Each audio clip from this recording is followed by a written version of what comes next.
আজি ৩৭,৫০০ টকা সোমাব আপোনাৰ বেংক একাউণ্টত। এই ঘোষণা ৰাজ্যৰ মুখ্যমন্ত্ৰী হিমন্ত বিশ্ব শৰ্মাৰ। আজি নহ'লে কালি নাইবা পৰহি সোমাই পৰিব। ১ তাৰিখে সোমাব আত্মসহায়ক গোটৰ ১০,০০০ টকা।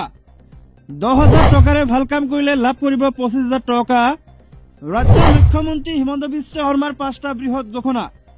বেংক গ্ৰাহকৰ বাবে এটা জৰুৰী খবৰ, বেংকত কাম থাকিলে আজিয়েই কৰি লওক। আন কেইবাটাও খবৰৰ সৈতে একেলগে জানিব পাৰিব, ভিডিঅ'টো চাই থাকিব। লগতে ৰাজ্যৰ মুখ্যমন্ত্ৰীগৰাকীয়ে কি কি ঘোষণা কৰিছে এই ভিডিঅ'টোৰ মাধ্যমত জানিব পাৰিব, ভিডিঅ'টো চাই থাকিব। ৰেচন কাৰ্ড থাকিলে আছে কেইবাটাও গুৰুত্বপূৰ্ণ ভাল খবৰ। আত্মসহায়ক গোটৰ লগতে যিসকল মানুহে PMAY চৰকাৰী ঘৰৰ টকা এতিয়াও লাভ কৰা নাই তেওঁলোকৰ কাৰণে ভাল খবৰ আহিছে। কেইবাটাও খবৰৰ সৈতে জানিব পাৰিব, ভিডিঅ'টো চাই থাকিব। লগতে চেনেলটোত যদি নতুনকৈ আছে তেন্তে চেনেলটো ছাবস্ক্ৰাইব কৰাৰ লগতে ভিডিঅ'টোত এটা লাইক কৰি দিব। তেন্তে আহক বন্ধু বান্ধৱীসকল, আজিৰ ভিডিঅ'টো আৰম্ভ কৰো। নমস্কাৰ। ৰাজ্যৰ প্ৰথমটো ডাঙৰ গুৰুত্বপূৰ্ণ খবৰ হৈছে আজি ২ লাখ মানুহৰ একাউণ্টত ৩৭,৫০০ টকা সোমাব।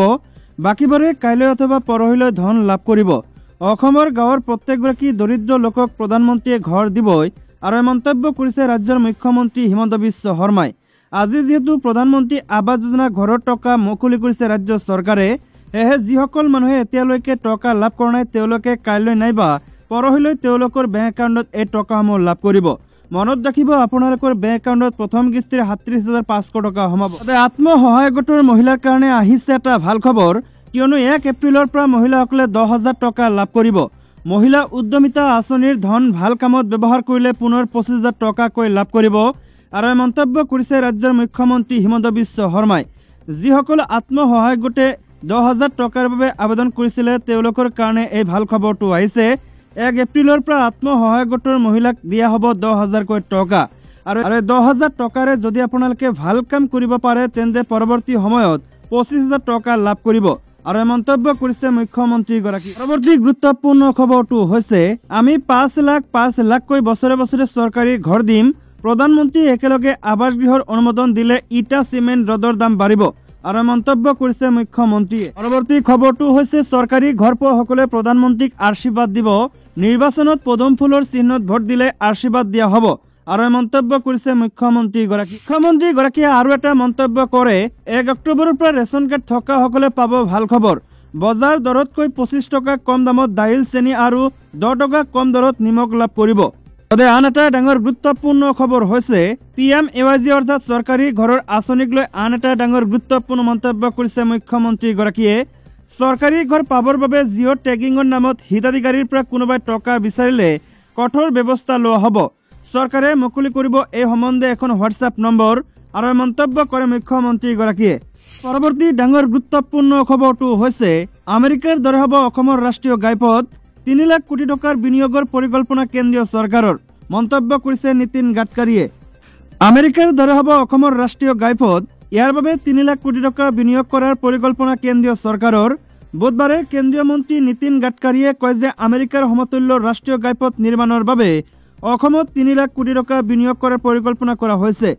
ৰাজ্যসভাত এটা প্ৰশ্নৰ উত্তৰত কেন্দ্ৰীয় পথ পৰিবহণ আৰু ঘাইপথ মন্ত্ৰীগৰাকীয়ে কয় যে তেওঁৰ মন্ত্ৰালয়ত পথ প্ৰকল্পৰ বাবে কোনো ধৰণৰ পুঁজিৰ অভাৱ হোৱা নাই।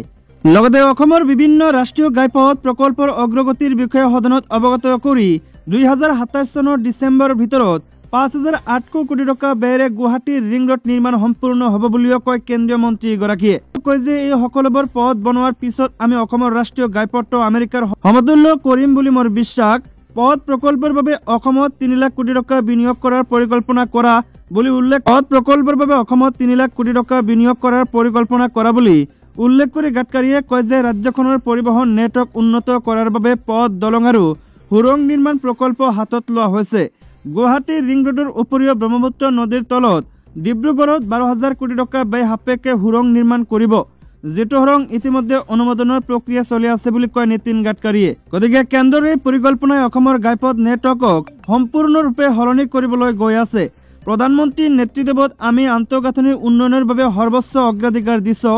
বিশেষকৈ উত্তৰ পূব অঞ্চলক আৰু অধিক গুৰুত্ব সহকাৰে লোৱা হৈছে। ৰাজ্যসভাত এইদৰে কয় কেন্দ্ৰীয় মন্ত্ৰীগৰাকীয়ে। কাজিৰঙা ৰাষ্ট্ৰীয় উদ্যানৰ ওপৰেৰে এলিভেটেড কৰিডৰৰ প্ৰকল্পৰ সন্দৰ্ভত তেওঁ কয় যে আমাৰ কোনো ধৰণৰ পুঁজিৰ সমস্যা নাই। কেবিনেটৰ অনুমোদন পোৱাৰ পাছত অতি সোনকালে প্ৰকল্প আৰম্ভ কৰা হ'ব। বেংক গ্ৰাহকৰ কাৰণে আহিছে এটা ডাঙৰ গুৰুত্বপূৰ্ণ খবৰ।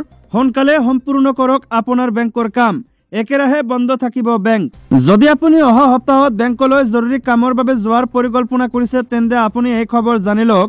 ইউনাইটেড ফৰাম অৱ বেংক ইউনিয়নে 24 আৰু 25 মাৰ্চত দুদিনীয়া দেশজোৰা ধৰ্মঘট ঘোষণা কৰিছে। ইয়াৰ বাবে সমগ্ৰ দেশৰ চৰকাৰী আৰু ব্যক্তিগত দুয়োটা বেংকৰ সেৱা ব্যাহত হ'ব পাৰে। ভাৰতীয় বেংকৰ সংগঠন ইণ্ডিয়ান বেংক এছ'চিয়েশ্যনৰ সৈতে আলোচনা ব্যৰ্থ হোৱাৰ পিছতে এই ধৰ্মঘটৰ আহ্বান কৰিছে। ইয়াৰ ফলত কোনবোৰ বেংক প্ৰভাৱিত হ'ব? সংবাদ মাধ্যমৰ বাতৰি অনুসৰি এই ধৰ্মঘটৰ সন্দৰ্ভত SBI, PNB, BOB, ICICI আৰু HDFC বেংকে কোনো আনুষ্ঠানিক বিবৃতি প্ৰকাশ কৰা নাই। কিন্তু এই ধৰ্মঘটৰ প্ৰভাৱ ৰাজহুৱা খণ্ড, ব্যক্তিগত খণ্ড আৰু গ্ৰাম্য বেংকত দেখা যাব পাৰে। ইয়াৰ ফলত 4 দিন বেংকিং সেৱাত সমস্যাৰ সন্মুখীন হ'বলগীয়া হ'ব পাৰে।